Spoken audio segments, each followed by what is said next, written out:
की बैठक के अंदर ये पहली हमारी कैबिनेट की बैठक थी। माननीय सुप्रीम कोर्ट के उस फैसले का हमारी कैबिनेट ने वो सम्मान किया है जो एससी में वर्गीकरण का मामला था।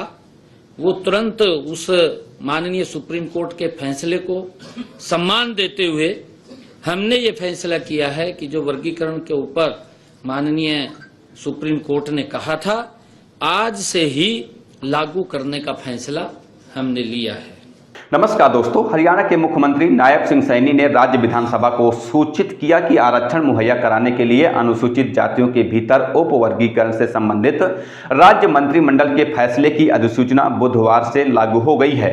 हरियाणा की कैबिनेट ने हाल ही में सुप्रीम कोर्ट के निर्णय के बाद पिछले महीने हरियाणा अनुसूचित जाति आयोग की रिपोर्ट की सिफारिशों को मंजूरी दी थी कि राज्यों को आरक्षण मुहैया कराने के लिए अनुसूचित जातियों यानी कि एससी के भीतर उप वर्गीकरण का संवैधानिक अधिकार है। नायब सिंह सैनी ने हरियाणा विधानसभा में कहा, विधानसभा सत्र चल रहा है, मुझे लगा कि अधिसूचना के बारे में सदन को सूचित करना जरूरी है। हमारे मंत्रिमंडल ने पहले ही मंजूरी दे दी है। अब अधिसूचना के बाद फैसला आज से प्रभावी हो जाएगा।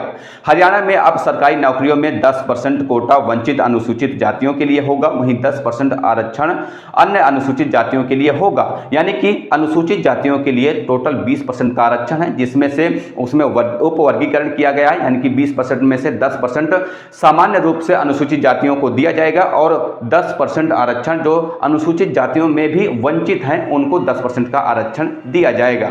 इस बीच शीतकालीन सत्र के पहले दिन राज्यपाल के अभिभाषण पर विधानसभा में चर्चा के दौरान उप वर्गीकरण के मुद्दे पर कांग्रेस सदस्य गीता भुक्कल और मंत्री कृष्ण कुमार बेदी के बीच तीखी नोकझोंक हुई। भुक्कल ने कहा, रिक्तियां नहीं भरी जा रही हैं, रोस्टर प्रणाली लागू नहीं की जा रही है, छात्रवृत्ति वजीफे नहीं दिए जा रहे हैं। बेहतर होता कि सरकार खाली पड़े पदों को भरती और बेहतर रोजगार देती। भुक्कल ने सरकार पर हमला करते हुए कहा कि उसने जो किया है वह फूट डालो और राज करो की नीति पर आधारित है।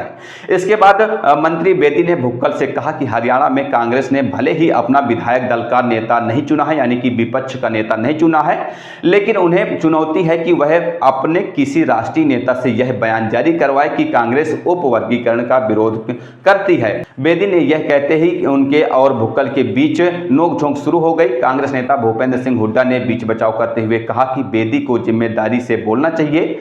हुड्डा ने सरकार से कहा कि सवाल यह नहीं है कि आप क्या कहते हैं, बल्कि सवाल यह है कि आपको क्या नहीं कहना चाहिए। राज्यपाल के अभिभाषण पर चर्चा के दौरान सत्तारूढ़ भाजपा सदस्यों ने कहा कि हरियाणा भ्रष्टाचार मुक्त और पारदर्शी प्रशासन तथा योग्यता के आधार पर नौकरियां देकर प्रगति के पथ पर अग्रसर है। वहीं विपक्षी कांग्रेस ने किसानों, बेरोजगारी, नशाखोरी और अन्य मुद्दों को लेकर सरकार पर निशाना साधा है। बहरहाल इस खबर पर इतना ही। मिलते हैं किसी नई खबर के साथ, तब तक के लिए बहुत बहुत धन्यवाद, शुक्रिया।